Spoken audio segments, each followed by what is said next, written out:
रहती है। तो कैसे एक लेडी पहाड़ में रहते हुए आरसीएम में कामयाब हुई हैं, और नो डाउट अभी तक यहाँ पहुंची है, और जितना समय में यहाँ तक पहुंची है, इस महीने में उनके सीनियर से बात हो रही थी, इन महीने से वो डबल इस बिजनेस में अपनी छलांग वो लगा रहे हैं। तो पहले तो वो है हमारे बीच में संतोषी रतोड़ी जी, और दूसरी हमारे बीच में है फर्स्ट टाइम एवर हमारे पोर्टल पे फर्स्ट टाइम एक ऐसी लेडीज, ऐसी लीडिंग डाइटिशियन हमारे बीच में है जो हमारी हेल्थ को लेकर बहुत सारी टिप्स देने वाले हैं। उत्तराखंड से, उत्तरकाशी से एक ऐसी लेडीज को कॉल करना चाहूंगा जिन्होंने मिसाल पेश करी है कि लेडी होते हुए पहाड़ों में रहते हुए भी कामयाबी ली जा सकती है। तो जोरदार तालियों के बीच में मैं कॉल करूंगा संतोषी रतूरी जी, प्लीज वेलकम ऑन स्क्रीन। आपकी जोरदार तालियों के बीच में please ma'am. Thank you sir, thank you जय आरसीएम।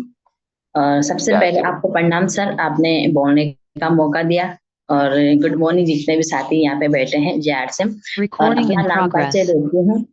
नाम संतोषी रतोड़ी और उत्तरकाशी से बिलोंग करती हूँ। वर्तमान में देहरादून में हूँ और अपने गुरु के सानिध्य में सिस्टम को सीख रही हूँ। मेरी ग्रेट अपलाइन में श्रीमती सुषमा बिष्ट दीदी आती है, जिन्होंने उंगली पकड़कर इस सिस्टम को चलना सिखाया। दीदी को इस मंच के माध्यम से प्रणाम करूंगी। और शायद दीदी ना होती तो इतना प्यारा खूबसूरत सिस्टम ना मिलता और इतनी प्यारी सी टीम ना मिलती, कि दीदी को ही प्रणाम करूंगी। और उसके बाद हमें जो गाइडलाइन देते हैं हमारे मेंटर हैं बड़े भाई आशीष वशिष्ठ भाई जी, उनको भी प्रणाम करूंगी इस मंच के माध्यम से। और यहाँ पे आदरणीय गुरुदेव मैठानी भाई जी को प्रणाम करूंगी, और पवन सर है हमारे बीच में, प्रणाम करूंगी। और आदरणीय गुलाटी सर है, सभी गुरुदेवों को प्रणाम करती हूँ। सर कहते हैं कि एक ही बार में सबको प्रणाम करना है, क्योंकि समय का भी यहाँ पे पाबंदी है। तो सभी आदरणीय गुरुदेवों को प्रणाम करती हूँ इस मंच के माध्यम से। और कहानी तो क्या है सर, अपना अनुभव है जो यहाँ पे 2-2.5 साल में सीखा है। और मेरी ज्वाइनिंग जब लगी थी तो लॉकडाउन की मेरी ज्वाइनिंग है। और उस समय हमें आगे, मतलब जिस समय हम ज्वाइनिंग कर रहे थे तो लॉकडाउन लग गया था। लॉकडाउन जनवरी फरवरी में मेरी ज्वाइनिंग लगी, और 22 मार्च को संपूर्ण लॉकडाउन घोषित हो गया था। तो उसके बाद जब ज्वाइनिंग लगने के बाद जब दीदी से बात हो रही थी, तो दीदी ने कहा कि बहन आरसीएम ज्वाइनिंग करना है। तो उसके बाद दीदी से कहा, दीदी ज्वाइनिंग कहाँ से करनी है, संपूर्ण लॉकडाउन लग चुका है। तो फिर भी दीदी ने मोटिवेशन किया था, गाइडलाइन दी थी। दीदी की छत्र छाया में ज्वाइनिंग जिस प्रकार से भी लगाई थी, एक दिन दीदी के घर पे आदरणीय गुरुदेव पवन सर और हमारे भाई मैठानी भाई जी आ रखे थे। और वहाँ पे वो प्लान दे रहे थे, प्लान तो समझ में नहीं आया। वहाँ पे ऑयल का एक दीदी बता रही थी कि सर ने बताया कि ऑयल है, इस ऑयल को आप ले जा सकते हैं, इससे दिक्कत ना होती। तो मुझे गैस्ट्रिक की दिक्कत होती थी, तो वहां से दीदी से सिर्फ ऑयल लेके आई थी, ऑयल पर ही अपनी ज्वाइनिंग लगाई थी। उसके बाद तुरंत बाद एक सेमिनार फिर दोबारा तैयार सेमिनार था, क्योंकि सेमिनार हमारी टाइगर टीम में होते हैं। और भैया हमेशा कहते हैं कि अगर हमारा रीजन और विजन क्लियर है तो हमें सेमिनार में जाना जरूरी है। तो उस सेमिनार में गए थे, और वहां पे दीदी ने मुझे कहा था कि बहन एक हमारे सेमिनार है, सेमिनार में चलोगे। उस समय तो उतना पता नहीं होता था कि सेमिनार क्या है और किस कारण से जाना है। फिर हाँ कर दे, क्योंकि एक उम्मीद थी कि हाँ नई चीज जगह जुड़ रखे हैं, नाम भी पता नहीं रहता था कि आरसीएम। तो फोन पे उस समय लिख रखा था कि आरसीएम, क्योंकि नई नई चीज सुनी है, हर कोई कहता है कि नई चीज उतना वो नहीं होता है। तो नाम भी नहीं आता था बोलना कि आरसीएम। तो फोन पे नाम लिख रखा था। मीटिंग में गई, दीदी के साथ मीटिंग में गई थी, उसके जस्ट बाद भी। और जब मीटिंग में गए थे, वहां पे शानदार सेमिनार हो रहा था। और उसके बाद भैया भैया वहां पे मिले, वशिष्ठ भाई जी, तो काफी जानकारी भैया ने भी दी। तो मेरी एक ही बातें होती थी कि भैया ज्वाइनिंग तो मैं करूंगी, पर मेरी यहाँ पे कोई पहचानने वाले नहीं, क्योंकि उस समय हम नए नए यहाँ पे आए थे देहरादून में। तो भैया हमेशा कहते थे कि बहन कोई बात नहीं, ये नेटवर्क मार्केटिंग है, ये तुम यहाँ से तुम कहीं भी ले जा सकते, संपर्क में लोग हैं। मैं कहती थी भैया संपर्क में लोग हैं, पर मैं उनके संपर्क में नहीं हूँ। भैया फिर भी कहते थे कि नहीं, टिके रहो, तुम बने रहो, जरूर एक ना एक दिन तुम्हें कामयाबी मिलेगी। और उसके बाद लॉकडाउन के बाद जब हमारे पास 2:30 बजे का मीटिंग होता था दिन में, उस मीटिंग में भैया हमेशा कहते थे कि जितने भी साथी हैं नए हैं, और नयों को हमें फ्रंट देने का प्रयास किया जाता था, हमें फ्रंट लाया जाता था और सिखाया जाता था उस समय कि हमने उसमें किस प्रकार से आगे बढ़ना। तो दिन में नींद भी आती थी और गुस्सा भी आता था कि यार इनकी रोज मीटिंग होती है, मतलब उतनी जानकारी उस समय नहीं रहती थी। जैसे आज की बहुत सारे नए लोग होंगे जो कहते हैं अरे खरीदारी करो, क्या लगे रहते हैं। उस समय वैसे ही भैया से दीदी से कहते दीदी, फिर भी हम जुड़ जाते क्योंकि एक बार दीदी ने कहा तो जुड़ जाते हैं। तो जुड़ जाते थे, तो रोज मीटिंग होती थी, तो रोज जब नई-नई जानकारी मिलती थी, तो एक मतलब उत्सुकता हुई कि हाँ यार, इस सिस्टम में सीखना तो है। 2:30 से 4 बजे मीटिंग चलती थी और बहुत शानदार तरीके से वहाँ पे दीदी और भैया हमें बताते थे। तो उस चीज़ को हम मोटिवेशन करते-करते और फिर जुलाई-अगस्त में बिगिनर पिन अचीव किया था। 6 महीने तो कुछ नहीं किया बीच में, क्योंकि उतना समझ नहीं पाई थी। और 6 महीने बाद जब उत्तरकाशी गई थी, तो भैया को कहा कि मैं उत्तरकाशी जा रही हूँ, वहाँ से जॉइनिंग लगाऊँगी। तो वहाँ पे गई थी, वहाँ पे एक माहौल बनाया, वहाँ से जॉइनिंग लगाई, तो बिगिनर पिन अचीव किया था वहाँ से। फिर वहाँ से चलते-चलते फिर दीदी और भैया के सानिध्य में सीखते रहे, कभी सेमिनार में भी जाते रहे और सीखते रहे, तो आज फिर उसके बाद बिगिनर, स्टार्टर, ओपनर जो भी जितनी पिन होती है और हमेशा एक-एक पिन को स्टेप किया है, क्योंकि मैं हमेशा कहती थी कि दीदी मुझे एक-एक पिन पर जाना है, एक-एक सीढ़ी पे जाना है, मुझे मुझे अपने घर में पूरी ही जितनी भी पिन होती है, उतनी पिन की पूरी ट्रॉफी चाहिए। ओपनर से ऊपर हमारे पास ट्रॉफी मिलती थी। तो जब ट्रॉफी मिली तो ईगल के बाद मिली, क्योंकि ईगल के समय पे लॉकडाउन थोड़ी हल्का हो गया था, तो वहाँ पे यहाँ पे देहरादून में सेमिनार था, ईगल से हमें ट्रॉफी मिली थी। ईगल के बाद हमेशा ट्रॉफी मिलती रही।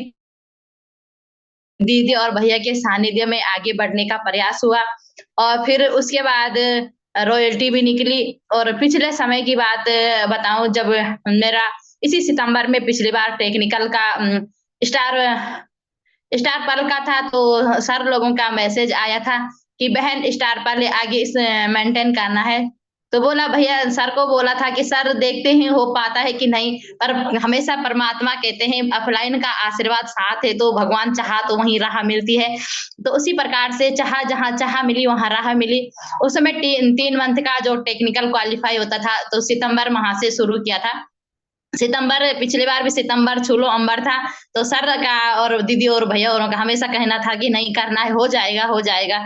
तो हो गए, उस समय हो गया। फिर उसके बाद फिर मेहनत करने के बाद भी आगे पर्ल का हुआ और फिर पर्ल पर्ल में बीच में कहीं आपत्ति भी आती है, इंसान पे आपत्ति भी आती है, विपत्ति भी आती है, पर परमात्मा साथ है, अपलाइनों का साथ है, तो पता नहीं चलता है कि आपत्ति कहाँ से है। कहते हैं सिस्टम में जब आगे बढ़ते हैं तो चुनौती ज़रूर आती है। मतलब इंसान को ज़रूर परखता है, भगवान ज़रूर परखता है, तुम कितना कर पाते हो, नहीं। पर इस सिस्टम में अगर जहाँ ऑफलाइन खड़ी है ना, तो वहाँ कोई भी चैलेंज नहीं आएँगे, क्योंकि हमारे आगे हमें आगे कुछ ना कुछ खड़े दिखाई देते हैं। क्योंकि ये ज़िंदगी का खूबसूरत सिस्टम है, 8वां अजूबा कहा गया है और इसने हमें सीखने का एक इतना सारा सीखने का इतना एक सारा मजबूत बनाया है कि हर महिलाओं को आत्मनिर्भर बनाया है। तो तभी जब कई चैलेंज आए हैं पल के समय पे भी, क्योंकि घर में कई घटना घटी थी, मेरी जेठ जी की डेथ भी हुई थी, उसी समय हुई थी। और फिर उसके बाद हमारे यहाँ जब दीदी और भैया से कहा, जब मेरा टेक्निकल का तीसरा मंथ क्वालीफाई था, तो उसी समय जेठ जी की डेथ हुई थी। गाँव से ही वर्क किया था। तो लोग कहते थे कि घर में शोक मनाया जाता था, मैं कहती नहीं, जो चीज़ गई उस तो ठीक है। पर लोग खाने के बाद सोने जाते थे, मैं अपना क्लोजिंग करती थी, क्योंकि भैया और दीदी ने हमेशा कहा कि कोई बात नहीं, चैलेंज अगर हमने स्वीकार कर दिया है, तो चैलेंज ज़रूर बड़ा रिज़ल्ट देता है। तो उस चैलेंज को हमने स्वीकार किया है और चैलेंज को स्वीकार करने के बाद यहाँ तक पहुँचे हैं। और उसके बाद अभी भी मेरी 3 माह की बेटी है और अपनी 3 माह की बेटी के साथ इस सिस्टम को सीखती हूँ और भैया और दीदी की गाइडलाइन में। और शुक्रिया परमात्मा का, जिन्होंने हमें आत्मनिर्भर बनाने का प्रयास किया है। और यहाँ पे पीसी सर को भी प्रणाम करूँगी, जिन्होंने महिलाओं के लिए इतना खूबसूरत सिस्टम दिया है। सर अगर इतना महिलाओं के लिए नहीं करते, इतना प्रेरणा स्रोत महिलाओं के अंदर नहीं जागरूक करते, तो शायद आज महिला उतनी आगे नहीं बढ़ पाती। और महिलाओं के लिए सर ने इतना खूबसूरत सिस्टम किया है, तो शुक्रिया परमात्मा का कि हमारे मतलब बीसी सर का भी, कि उन्होंने हमें आत्मनिर्भर बनाया है और हर महिलाओं के अंदर एक प्रेरणा भरी है कि तुम कर सकते हो, तुम कर सकते हो। अगर हम अंदर से अपनी आवाज़ बाहर निकालेंगे तो हम कर सकते हैं, तो ज़रूर होता है। अगर हम अपने ही अंदर नहीं कर पाएँगे कि हम नहीं कर सकते हैं, घर में ही सीमित रहेंगे, तो हमेशा घर तक ही सीमित रह पाएँगे। और अपने अंदर एक आवाज़ लानी है कि हमने घर के साथ-साथ अपना एक इतना खूबसूरत खूबसूरत सिस्टम भी सीखना है और सीखने के साथ जैसे हमारी अपलाइन का आशीर्वाद हमारे साथ रहा है, वैसे ही अपनी टीम को भी आगे बढ़ाना है। अभी तो पार्टी शुरू ही हुई है क्योंकि अभी तो बहुत सारी अचीवमेंट भी लानी है और कहीं टेक्निकल, कहीं रॉयल्टी अभी अपने साथ लानी है क्योंकि सिस्टम में यही है कि अगर अपलाइन ने आपको बढ़ाया है तो आप भी अपनी लाइफ लाइन के लिए कुछ कर सकते हैं। और जब मैं शुरुआत में जुड़ी थी तो मेरी 200 की इनकम आई थी, खाते में आई थी, तो दीदी स्टेटस लगाती थी। हर किसी ऑफलाइन की खुशी होती है कि लाइफ लाइन का स्टेटस लगा। तो मैंने दीदी को कहा कि दीदी ये क्या है? क्योंकि उतना पता नहीं था कि पैसे भी आते थे। दीदी ने कहा कि तुम्हारी इनकम आई है। तो मैंने कहा दीदी इनकम आई है, इसमें तो 200 रुपए लिख रखे। दीदी बोली 200 आई है। तो मैंने कहा दीदी उस समय सिलाई भी सीखती थी और करती भी थी, अपने कपड़े खुद सिलते थे। तो उस समय दीदी से कहा कि दीदी मतलब इतनी खुशी हुई कि दीदी को कहा दीदी एक सूट की सिलाई निकल चुकी है क्योंकि हर महिला की चाहत होती है कि वो अपनी बचत करती है। तो दीदी ने कहा कि ठीक है अभी तुम काम करना शुरू करो, एक दिन ज़रूर तुम्हें अच्छी इनकम आएगी। और जो पिछले मार्च की जो इनकम आई थी 1,04,000 की इनकम आई थी, कभी तो नहीं सुना था कि 1,04,000 भी आएगी। पर शुक्रिया परमात्मा का और वीसी सर का, हमारी अपलाइनों का, जिन्होंने मुझे मतलब इस लायक बनाया। लायक तो नहीं थे हम, पर यहाँ पे हम कहते हैं कि अपलाइन एक ऐसा सिस्टम है, अगर तुम उस चीज़ को फ़ॉलो करोगे, तो अपलाइन जहाँ तक जाएगी, वहाँ तक तुम्हें भी ले जाने का प्रयास करती है। तो हमारी अपलाइन ऐसी एक खूबसूरत, मतलब कहेंगे खूबसूरत एक ऐसी मतलब लेडी, आयरन लेडी भी है, जिन्होंने हमें चमकाया है क्योंकि हर कहते हैं सोनार को सोने की परख होती है, यहाँ पे अपलाइन को अपनी लाइफ लाइन की परख होती है और इसमें सारा सहयोग, सारा योगदान अपनी अपलाइन को जाता है। शायद अपलाइन हमारे साथ इतना अच्छा और हमें इतनी अच्छी गाइडलाइन नहीं देती तो हम यहाँ तक नहीं पहुँचे। तो अभी तो कहानी शुरू हुई है, अभी तो आगे बहुत बड़ी कहानी बनेगी। अभी तो हम सिर्फ़ अपना अनुभव शेयर कर रहे हैं, किस प्रकार से 2-3 साल में यहाँ तक पहुँचे। अभी तो इस सिस्टम में सर हमेशा कहते हैं कि सपने बड़े देखो, सपने अपने होते हैं, तो सपने अपने होते हैं, खुली आँख करके सपने देखना शुरू कर दो। जितने भी साथी बने हैं ज़रूर इस महीना भी अपना बड़ा लक्ष्य है और क्योंकि यहाँ पे कहते हैं लक्ष्य ज़रूर है, इसमें यहाँ पे सब लाइफ लाइन भी है, अपलाइन भी है, तो अपलाइनों को पता है कि लक्ष्य बड़ा क्या है। ज़रूर अपनी टीम को भी अपना लक्ष्य भी अपने हासिल ज़रूर करेंगे। दोबारा जब अपनी कहानी रहेगी तो अपने बड़े लक्ष्य के साथ यहाँ पे ज़रूर बैठेंगे और हमेशा अपनी कहानी और अपने जितना भी हमें अनुभव शेयर किया जाता है, ज़रूर इस सिस्टम में अपना अनुभव शेयर करेंगे और thank you so much sir, आपने बोलने का मौका दिया। ठाकुर सर, रविंद्र ठाकुर जी, ओके, जय ओके, आरसीएम सर को माइक हैंड ओवर करती हूँ। थैंक यू, जय थैंक यू, आरसीएम, प्रणाम।